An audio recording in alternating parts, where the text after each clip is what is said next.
computer is picking up a strange signal. Here, sir, you better take a look at it. Hi, and welcome to Sci-Fi Snacks. I'm Liz J. Bradley, a science fiction author and poet who adores short fiction and snacks.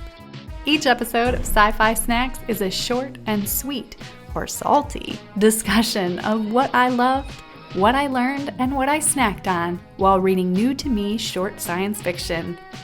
As always, links to the short stories are in the show notes, so if you haven't read this week's story, head on over, pick up your favorite snack, and then join me as we discuss this week's story.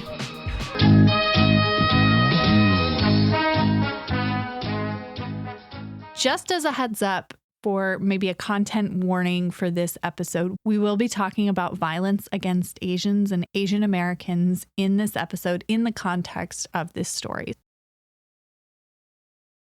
Hey folks, and welcome back to episode 34 of Sci-Fi Snacks. This week we are talking about the story, If You Find Yourself Speaking to God, Address God with the Informal You. This was written by John Chu in Uncanny Magazine. This is a novelette, so this comes in at 9,886 words. John Chu is a microprocessor architect by day, a writer and translator by night. His fiction has appeared or is forthcoming at Boston Review, Uncanny, Asimov's Science Fiction, Clarkesworld, and Tor.com, among other venues. His translations have been published or are forthcoming at Clarkesworld, the Big Book of SF, and other venues. He was a finalist for the Hugo, Nebula, Locus, and Ignyte Awards, won the Best Short Story Hugo for The Water That Falls on You from Nowhere, and won the Best Novelette Nebula for If You Find Yourself Speaking to God, Address God with the Informal You. An exciting note that is not in John Chu's bio is that he is having his debut novel come out next month. So that's, if you're listening to this in the future, April 2026, John Chu has a book coming out called The Subtle Art of Folding Space, and it's being published by Tor. And you need to check out the cover because it is gorgeous. I'm very excited for this. I am a huge fan of long titles. I think that especially with short fiction, you can get away with kind of these sentence long titles. And it's a pet peeve of a lot of people that I've talked to who are like, no, like ridiculously long titles are like not it. But for me, I'm a huge sucker for them. So that was why I picked this story.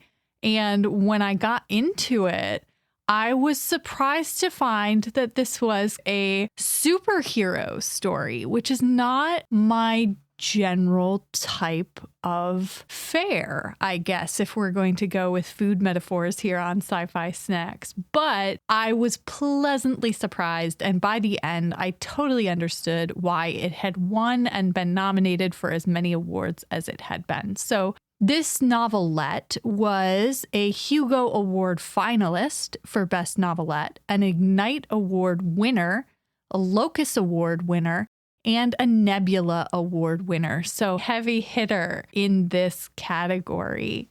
Now, almost as important as all of these awards is the snack for this week. And this week was a really fun snack for me. So Trader Joe's, for anyone who does not have the privilege of having one local to them, is a grocery store that is owned by the same people as Aldi. I think Aldi is one brother and Trader Joe's is the other brother, and they split, but they both have grocery stores. I don't know. There's a story in that too, I'm sure. But Trader Joe's is this kind of quirky, liberal, fun grocery store that's probably more snacks than real food, although you can definitely get real food there. And so this week's snack was literally called Snacky Clusters. And one of my friends was eating some of these and I was like, what is that? I love the bag. The bag is covered in space themed stars and constellations and like a little rocket ship. And it was just too cute. And I was like, I have to have that for the podcast. And I just paired it with this story just because. And we can chat about how well I think it paired with this story at the end. But suffice it to say, Snacky Clusters from Trader Joe's are pretty awesome. So to jump right into a summary of this story, I want you to take all of the kind of tropes you think you know about a superhero story and throw them out, because this is not your typical superhero story in the fact that, first of all, our main character is not the superhero. So many times we're coming at it from the superhero's perspective. And I'm not going to lie, there were a couple of times where I was like, wait a second, is our main character the superhero and he's just being like this weird, unreliable narrator? And here's the reason why. The story primarily takes place in a gym, like bodybuilder workout gym. And this guy goes, not every day, but like most days, and he goes and he works out, and he's this big, buff Asian guy.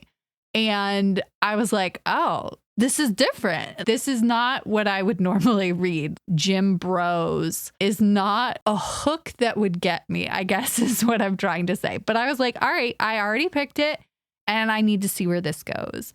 And quickly we realize our gym bro is resting between sets while watching these videos. And I'm like, yes, lazy. On his phone, it's like this weird cell phone grainy video of this superhero guy. He's watching this video, and this superhero kind of intervenes in this moment of violence against an Asian person in the United States. And then it just wraps up.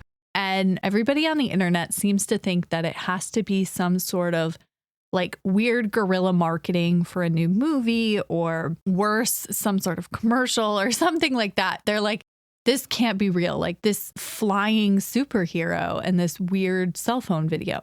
The problem is there are more and more videos that keep coming out. And in all of them, like, it's hard to see his face, but they can tell that he's Asian. And as more and more of these viral videos start appearing, they realize that this guy is bulletproof and he's super strong. And in the story, our main character describes this man as if he looks like Tom of Finland. I was listening to the audiobook version at first, and I switched over to reading because I was like, I must have missed something. Who is Tom of Finland? Why are we talking about a guy from Finland? Like, I thought these were Asian Americans. I was very confused.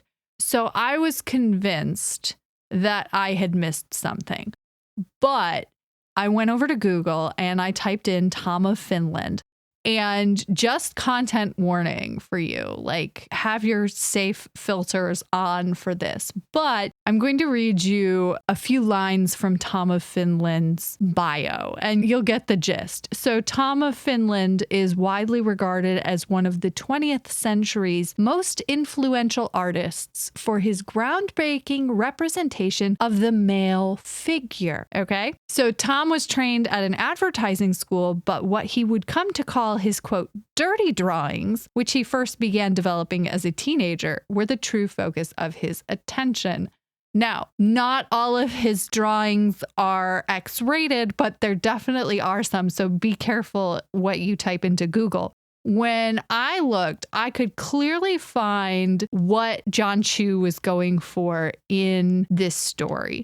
Because we're talking about a bodybuilder, and he's talking about just like this perfection of male form. And so it totally makes sense that he's referencing this male artist who focused on these types of drawings. So you can just see these, you know, very muscular men. I swear the exaggerated upside down triangle, like pyramid shape of a man is almost all the time, like pecs like you wouldn't believe. Like I said, be careful if you start Googling this, but it makes for a very clear picture in the story without having to cross any lines of like impropriety. But I think it gives you a really good insight into our main character as well. And it's one of the things that is very clearly queer coded in this story. If you didn't get the hint from other stuff, this is a very strong clue for you where this story is going. So we've got this guy watching all of these videos, and the story kind of flips back and forth between these scenes with the Tom of Finland man, which the press has inappropriately deemed the Great Wall, because I think, as he put it in the exact line in the story, was because that's not racist. We're just going to keep calling him Tom of Finland man, like our main character. But we're flipping back and forth between these scenes where we've got a superhero doing superhero things, and then we've got gym bros doing gym bro things. And the title actually comes from an interaction at the gym where there is this guy who asks our main character, like, will you come spot for me? And if you are not a gym aficionado, spotting for someone at the gym is you're making sure that they don't drop the weights on themselves if they get tired. And I guess like you need to be at similar strength levels, not like exactly, but you need to be close enough that if they start to give out, the two of you together can like re-rack the weights. And so that's why this guy comes and approaches our main character, because you're the biggest guy in here. I figured it's the right call. So they get closer and we can tell that there's attraction building. There's also this kind of like respect for each other in terms of like how they train their bodies and things like that.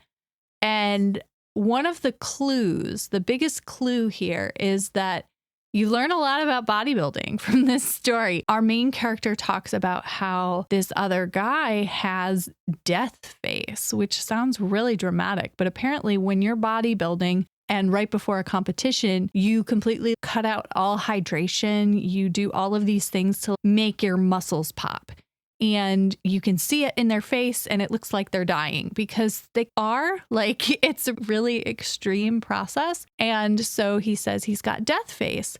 But then what he realizes is like he's got death face all the time.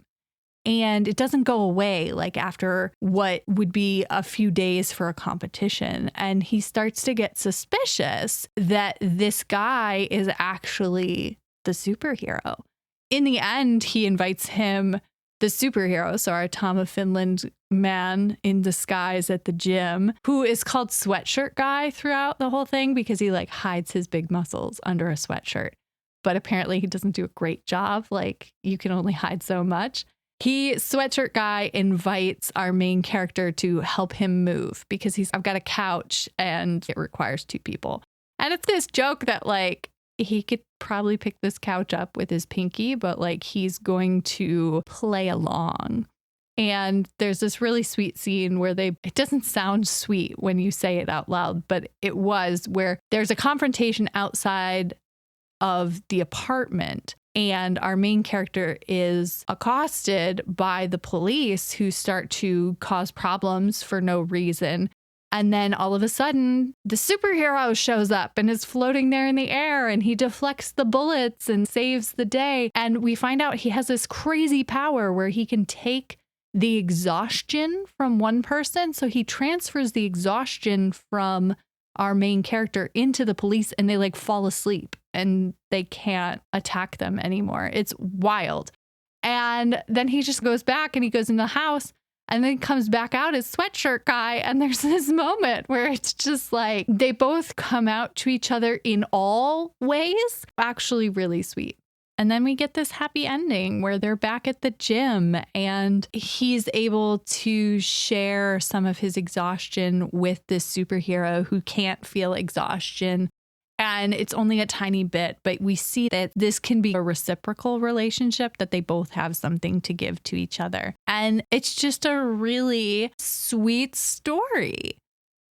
There were a lot of things that I loved about this story, but I think first and foremost, something that's been at the forefront of my brain as I've been reading in the past month or so is that this is a story that does an amazing job at being about something, but not being about it.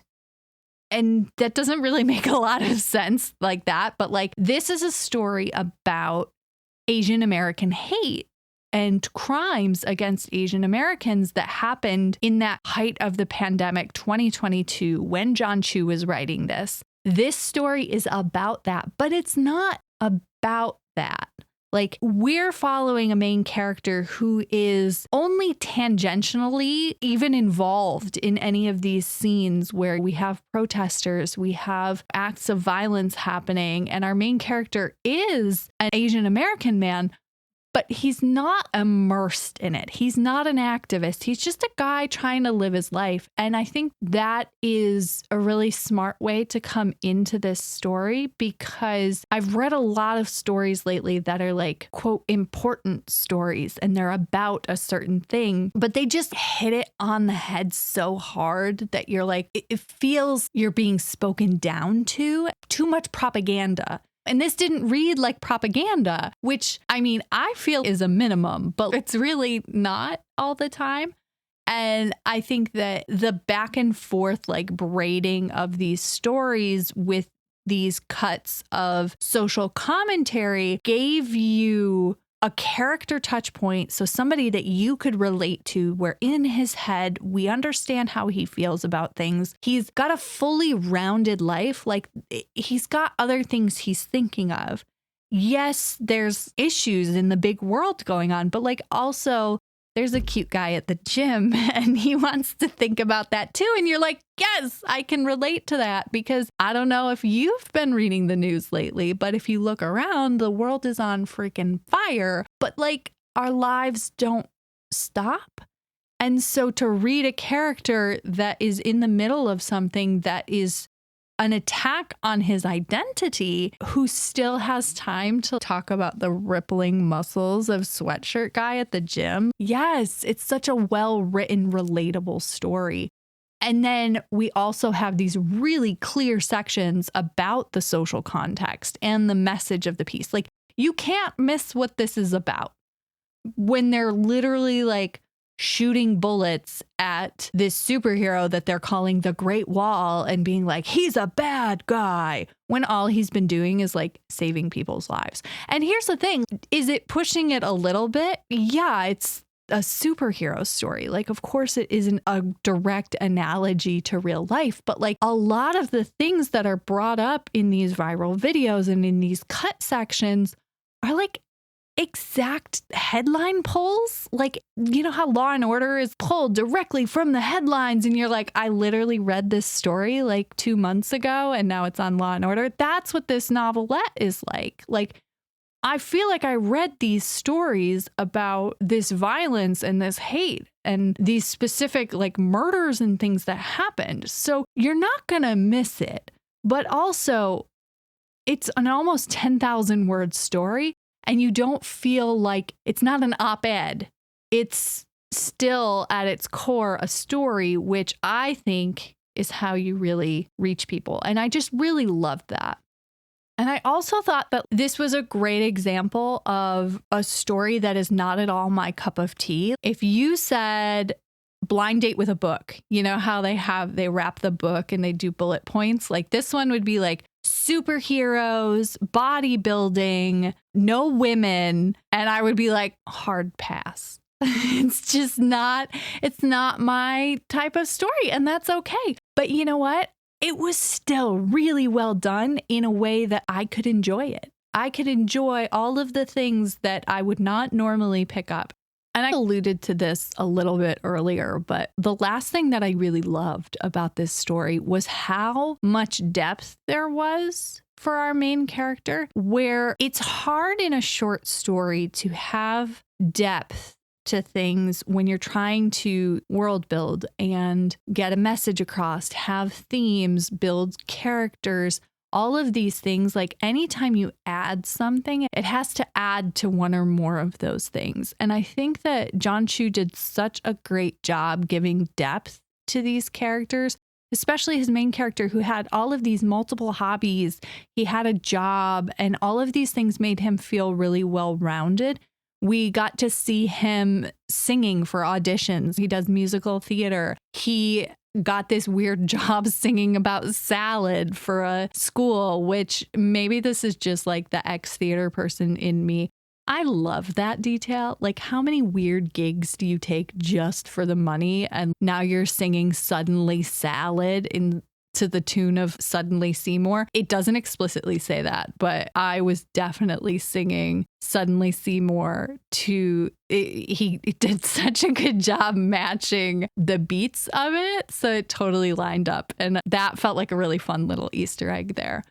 So I just thought he did such a good job building this character who could have been really one-dimensional because it's a superhero story and like literally you didn't have to go that hard and you did, and it made it really good. And I think that's what elevates this to not just being a fun story, but being an award-winning story and a story that so many people could relate to, because every time you give another little nugget, like that's another thing that somebody can latch onto and relate to. So yes, not my cup of tea in terms of story, but I'm a theater person. And so all those theater details, I was like, yes, auditions, yes, taking weird jobs. Like I loved all of those pieces. So I thought that was really cool. And a nice side effect of building well-rounded characters, I think, is finding more connection points with your readers. So I learned a couple of things beyond this revelation about character building and connecting with your audience. And the first of that was this static repetition of scenes in the gym.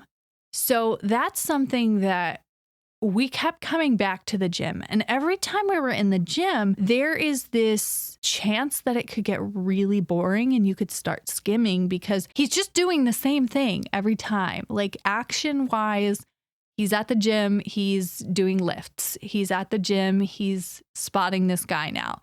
He's at the gym, they're doing push-ups. Like it could be really boring if it's not done well. So I really looked at why wasn't I bored during these sections? And I think that what John Chu did that was so smart was while the actions didn't really change that much, so much changed in these scenes because he was building tension between our two main characters. So we knew we were building towards something, even if we didn't fully know what, through interiority.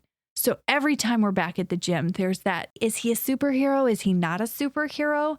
Does he see me looking at him? Does he like me? Do I like him? Like, why is he asking me to do stuff? And like it built in intensity in each scene, and each scene was a little different. So even though the actions themselves were all the same, the scenes were not. So same setting, adding to the stakes, building with interiority and meaning. There was new meaning. Every time we were back in the gym, we had another little piece of information. We were closer to solving this puzzle. And so I think that made it really engaging and not just a place where you could tune out and wait till the next like exciting section. And as somebody who is writing a book with a lot of different kind of scenes and characters in it, I always have this fear of the less flashy scenes being boring. And so I think I'm going to go and look at it with this lens of, am I building the tension? Am I moving things forward? Am I giving you clues and using interiority in ways so that even if we're not having this flashy, like action-packed scene, is it still interesting? And is it building to something? I hope that's what I'm doing, but I think that's what I'm going to take from this and look at my own work moving forward. The last thing I'm going to leave you on is about the ending to this story. Now, endings are hard. I tend to not write a piece of short fiction if I don't already know the ending, because the ending usually bookends the beginning for me. Sometimes it's really obvious. You're using repeated language or an image or something like, and it's in your face. Like I think of the last story I wrote, I literally use almost exact sentences with just like small tweaks to show from the beginning to the end, like how things have changed. Now, what John Chu did in this story is he had this metaphor in the gym. So we're ending in the gym where we began. And the quote was somebody had locked up the leg curl machine because they twisted something too hard. And then they came over and asked our main character, like, hey, can you undo this? Because he's the big, strong guy at the gym, right? And so he heads off towards the leg curl machine. People need to learn that they don't need to crank the adjustment knob. You're just making trouble for no good reason. And when you've read the story, like if you haven't read the story, you're just like, oh, okay, that's really straightforward. Yeah, don't crank the thing. But when you've read the story, you're like, wow, that's the thesis statement.